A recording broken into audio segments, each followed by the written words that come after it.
Hello, আজকে আমরা একটি কবিতা পড়ব। কবিতার নাম হচ্ছে the good morrow, which is written by John Donne, যেটা হচ্ছে ইংলিশ লিটারেচারে ফার্স্ট ইয়ারের সিলেবাসে আছে। কবিতা পড়ার আগে আমরা অবশ্যই পোয়েট সম্পর্কে জানবো। এখানে পোয়েট হচ্ছে জন ডান, তার এজ সম্পর্কে, তিনি কোন এজে বিলং করতেন, তার সময়টা এবং তার স্টাইল অফ পোয়েট্রি। জন ডান একজন মেটাফিজিক্যাল পোয়েট ছিলেন। তো এরপরে আসবে আসলে হোয়াট ইজ মেটাফিজিক্যাল পোয়েট্রি। তার মেটাফিজিক্যাল পোয়েট্রি সম্পর্কে আমাদের জানতে হবে। মেটাফিজিক্যাল পোয়েট্রিটা আসলে কি, আমরা প্রথমে যে ওয়ার্ডটা ডিনোট করবো সেটা হচ্ছে মেটা। মেটা অর্থ হচ্ছে বিয়ন্ড বা অ্যাবভ, আর ফিজিক্যাল তো ফিজিক, তাহলে হচ্ছে যে বিয়ন্ড ফিজিক্যাল, অর্থাৎ যেটা হচ্ছে অনেক বেশি, যেখানে স্পিরিচুয়াল বিষয় নিয়ে আলাপ আলোচনা করা হয়। হ্যাঁ, যে এখানে স্পিরিচুয়াল রিলিজিয়াস অ্যাসপেক্টগুলো যেখানে প্রাধান্য পায়, সেটা হচ্ছে actually metaphysical. It's a style of poetry, এবং যেটার মধ্যে আসলে যে বিষয়গুলো থাকে তার মধ্যে অন্যতম হচ্ছে এখানে কমপ্লেক্স আইডিয়াস থাকে, সফিস্টিকেটেড আইডিয়াস থাকে, কনসিটের ইউজ থাকে, উইটের ইউজ থাকে, লং মেটাফোরের ইউজ থাকে। এখন আমরা জানি যে মেটাফোর হচ্ছে তুলনা। কি তুলনা?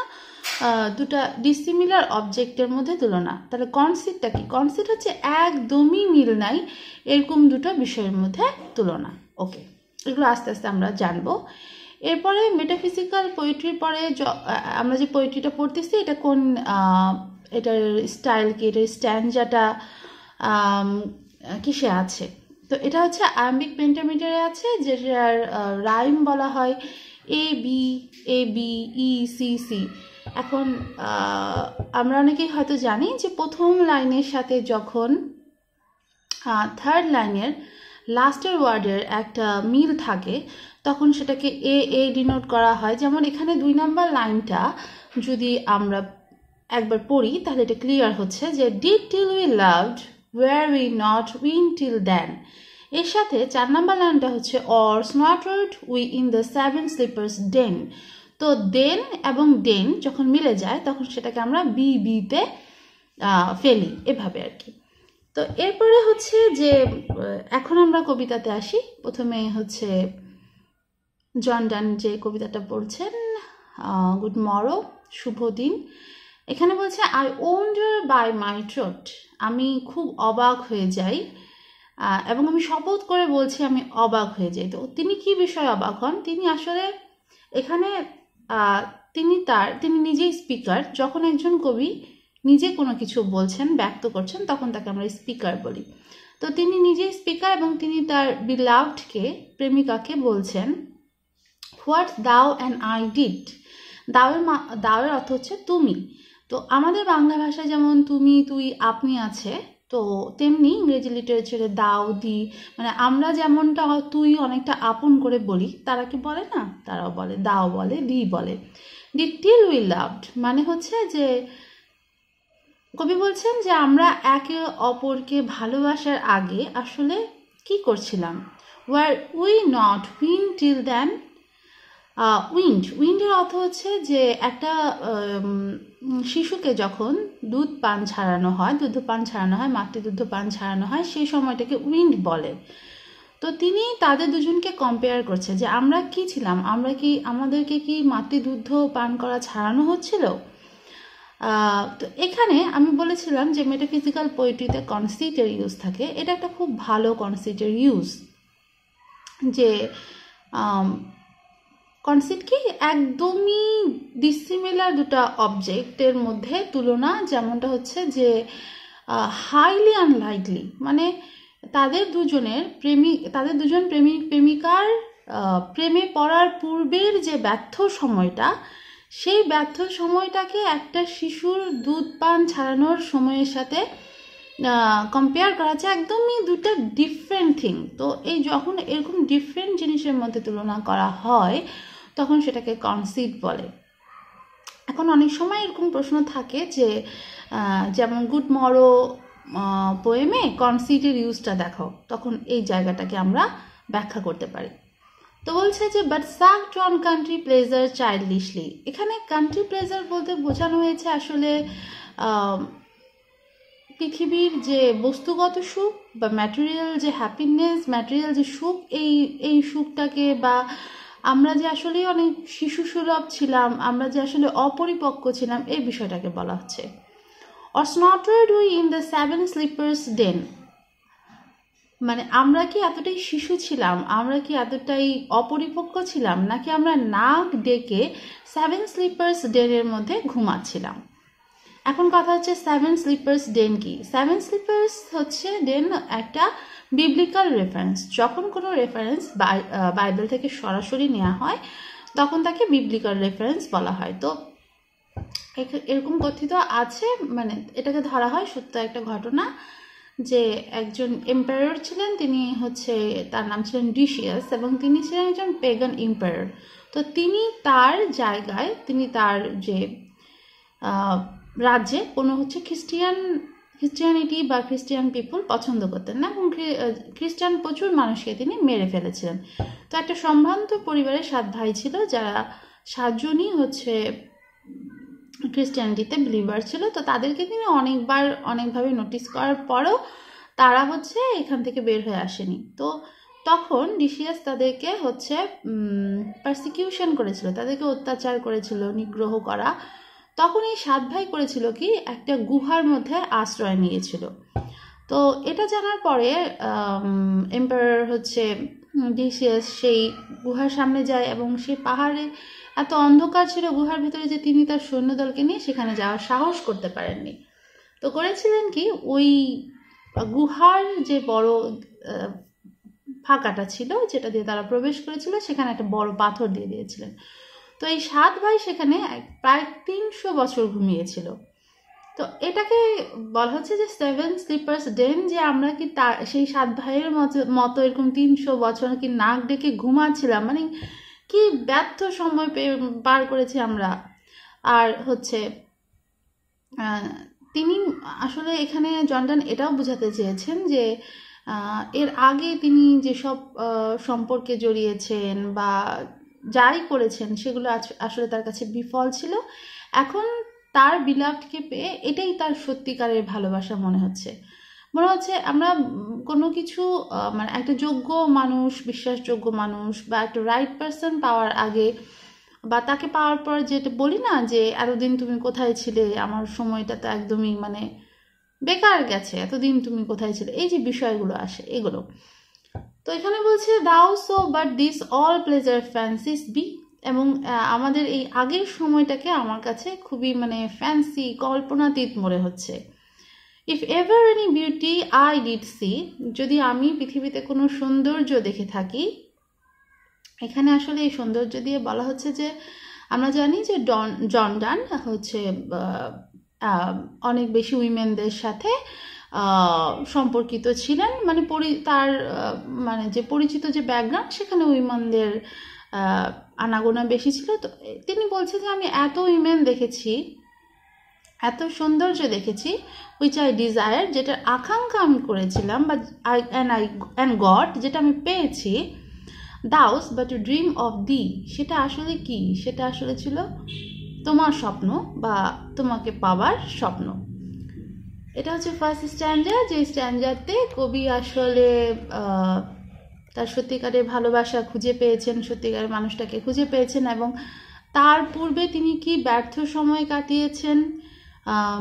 তারা হচ্ছে একদম শিশু সুলভ ছিলেন, তারা অপরিপক্ক ছিলেন, সেভেন স্লিপার্স ডেনের মতো তারা ঘুমিয়েছিলেন, এই বিষয়গুলোকে ব্যাখ্যা করছেন যে তারা ঘুমিয়েছিলেন আসলে।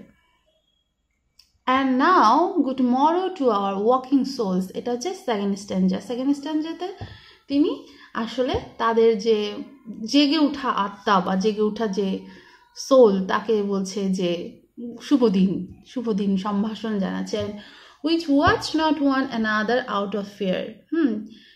তিনি বলছেন যেখানে তাদের এই ভালোবাসাতে তিনি কোনো ভয় দেখছেন না, কোনো সংশয় দেখছেন না।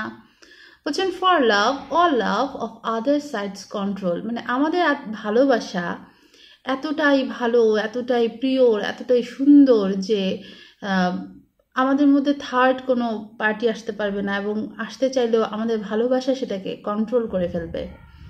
And makes one little room and everywhere, এবং আমাদের একটা ছোট ঘর, এই ছোট ঘরটাকে এখানে আসলে লিটল রুম দিয়ে আসলে ছোট একটা পৃথিবীকে বোঝানো হচ্ছে, যে আমাদের একটা পৃথিবী আমরা আসলে তৈরি করে ফেলেছি। Let's see discoverers to new worlds have gone, যারা পৃথিবীকে আবিষ্কার করতে চায় তাদেরকে পৃথিবী আবিষ্কার করতে দাও। Let's map to others world on worlds have shown, যারা হচ্ছে ম্যাপ লাভার, যারা আসলে আরো পৃথিবী দেখতে চায় তাদেরকে দেখতে দাও, পৃথিবী বের করতে দাও। Let us possesses on world, each hath one and is one. Let us possesses মানে অধিকারে রাখা বা দখলে রাখা, আমাদেরকে একটা পৃথিবীতেই আমাদের দখলে রাখতে দাও, যেটা একটাই, যেটা তোমার আমার একটা পৃথিবী। এবং ওয়ান হয় কি, আমাদের প্রত্যেকেরই একটা আলাদা আলাদা পৃথিবী থাকে, কিন্তু এখন আমরা যখন আরেকটা মানুষের সাথে জড়িয়ে যাই তখন হয় কি, দুজনের দুটা পৃথিবী এক হয়ে যায়, এরকমটা আমরা মনে করি। তো সেটাই এখানে কবি বলছেন। তো সেকেন্ড স্ট্যান্ডাতে তিনি এই বিষয়গুলো বলছেন, যে আসলে তিনি তাদেরকে শুভ সমাধান জানাচ্ছেন, শুভ দিন জানাচ্ছেন। বলছে এতদিন পর আমাদের আত্মা জেগে উঠেছে, এবং হচ্ছে আমাদের ভালোবাসা আসলে সব কিছুকে কন্ট্রোল করে ফেলবে, এবং যারা পৃথিবী আবিষ্কার করতে চায় তাদেরকে আবিষ্কার করতে দাও, সেটাতে আমাদের কোনো সমস্যা নেই, আমাদের একটাই পৃথিবী, আমরা সেই পৃথিবী পেয়ে গিয়েছি, এবং তোমার আমার একটাই পৃথিবী। এবার থার্ড স্ট্যান্ডাতে আসি। থার্ড স্ট্যান্ডা বলছে যে my face in thine I, thine face in mine appears, বলছে যে তোমার চোখে আমার ফেস বা আমার মুখ, বা আমার চোখে তোমার মুখ ফুটে উঠছে। আমরা অনেক সময় একজন আরেকজন দিকে তাকিয়ে থাকলে, অনেকক্ষণ তাকিয়ে থাকলে ওই দেখা যায় যে আই বলে আরেকজনের মুখটাই ভেসে ওঠে। তো এটা এখানে বলছে, and true plain hearts do in the faces rest, এবং আমাদের যে সত্যিকারের ভালোবাসা, সেই ভালোবাসাটা আমাদের ফেসে ফুটে উঠুক। হয় কি, যে আমাদের বলে না যে face is the mirror of the mind, হ্যাঁ, যে মনে যা থাকে তা আসলে ফেসে ফুটে উঠে যায়। আমাদের হিংসা বিদ্বেষ থাকলে সেটাও মুখের মধ্যে ফুটে ওঠে। তো তেমনি আমাদের যে সত্যিকারের ভালোবাসাটা আছে, সেই ভালোবাসাটা আমাদের চেহারায় ফুটে উঠুক। Where can we find to better hemisphere, আমরা এর চেয়ে ভালো গোলার্ধ আর কোথায় পাবো? আই বলগুলোকে গোলার্ধ বলা হচ্ছে, পৃথিবীর যে গোলার্ধ। হেমিস্ফিয়ার যদি আমরা ধরি, যে একটা অর্ধেক হেমিস্ফিয়ার হচ্ছে জর্ডান, আরেকটা অর্ধেক হেমিস্ফিয়ার হচ্ছে তার বিলাভেড, এবং দুইটাকে এক করে দিলে একটা ওয়ার্ল্ড হয়ে যাচ্ছে। এবং তারা বলছে যে এর চেয়ে ভালো গোলার্ধ আমরা আসলে কোথায় পাবো? হেমিস্ফিয়ারের একটা গোলার্ধে যদি আমরা দুইটা ভাগ করি, একটা বৃত্তের একটা অংশ আর একটা অংশ দুটা ভাগ করি, এবং দুটাকে যখন মিলিয়ে দিই তখন সেটা একটা ওয়ার্ল্ড, একটা হেমিস্ফিয়ার হয়ে যাচ্ছে। Without sharp north, without declining West, sharp north একটা হচ্ছে ফেস, এবং ডিক্লাইনিং ওয়েস্টও একটা ফেস। বলছে যে শার্প নর্থ বলছে যে ধরলাম যে পৃথিবীর এক অংশ হচ্ছে শার্প নর্থ, মানে যেখানে অনেক বেশি শীত, অনেক বেশি ঠান্ডা, উত্তরে অনেক বেশি ঠান্ডা থাকে, আমি উত্তরের লোক, আমি জানি। তো যেখানে আসলে মানুষ ঠান্ডার কারণে বাঁচতেই পারে না। উইথাউট ডিক্লাইনিং ওয়েস্ট মানে হচ্ছে যে পশ্চিমে সূর্য অস্ত যায়, যেখানে কোনো হচ্ছে দেখা যাচ্ছে সূর্য উঠতেছে না, সূর্যের আলো পাচ্ছে না, সূর্য অস্ত যাচ্ছে, আমাদের হেমিস্ফিয়ারে এরকম কিছু থাকবে না। What ever dies was not mix equally, বলছে যে আমাদের হেমিস্ফিয়ারে এরকম কোনো কিছু বিষয় থাকবে না, আমাদের কোনো হচ্ছে মানে আমাদের কোনো নেগেটিভ কিছু থাকবে না। হ্যাঁ, আমাদের এরকম শীত মানে বাধা থাকবে না, আমাদের এরকম হচ্ছে ডিক্লাইনিং ওয়েস্ট, সূর্য অস্ত যাচ্ছে, এই যে জীবনের যত বাধা বিপদ এগুলো, বা আমাদের মধ্যে মতভেদ থাকবে না, মত পার্থক্য থাকবে না, আমরা একই রকম থাকবো। Whatever dies was not mixed equally, if our two loves be one, or thou and I, যদি আমাদের এই সত্যিকারের ভালোবাসা এক হয়ে যেতে পারে, তুমি এবং আমি যদি এক হয়ে যেতে পারি, লাভ সো অ্যালাইক, এবং আমরা যদি একইভাবে ভালোবাসতে পারি, দ্যাট নান ডু স্লেকেন, যেখানে কেউ হচ্ছে ইগনোরড হবে না, যেখানে কেউ ছোট হবে না, ঝিমিয়ে পড়বে না, পিছিয়ে পড়বে না, তো নান ক্যান ডাই, সেখানে আসলে কেউ মারা যাবে না, আমরা আসলে আমাদের এই ভালোবাসা দিয়ে অমর হয়ে যাব। ইমর্টালিটির কথা বলছে। তো এখানে লাস্ট স্ট্যান্ডাতে, থার্ড স্ট্যান্ডাতে কবি আসলে দুজনকে দুটা হেমিস্ফিয়ারের সাথে তুলনা করছে, যেই হেমিস্ফিয়ার দুটা মিলে তাদের একটা পৃথিবী হবে, এবং হচ্ছে সেই পৃথিবীতে হচ্ছে বাধা বিপত্তি থাকবে না, সেখানে উত্তরের শীত, হাড় কাঁপানো শীত থাকবে না, সেখানে সূর্য অস্ত যাবে না, সেখানে তারা এতটাই ভালোবাসার মধ্যে থাকবে এবং তারা এতটাই এক হয়ে থাকবে যে সেখানে কেউ ছোট হয়ে থাকবে না, সেখানে কেউ হচ্ছে ইগনোরড হবে না, এবং এভাবেই তাদের ভালোবাসা আসলে অমর হয়ে যাবে, অমর প্রেম। তো আমরা তখন অমর প্রেমের কথা পড়েছি। Literature is about fun, fun না করলে, মজা না করলে হয় না। তো এই গুড মরল 3টে স্ট্যান্ডাতে জন ডান তার স্পিরিচুয়াল লাভের কথা বলেছে, মেটাফিজিক্যাল লাভের কথা বলেছে, বিয়ন্ড লাভ। আসলে এটা ধরা হয় বা ফিলোসফিতে বলা হয় যে metaphysical love is actually the pure love, spiritual love is the pure লাভ, এটা এক একজনের বিশ্বাস। তো এই ছিল দ্য গুড মরল ব্যাখ্যা। Hope you enjoy.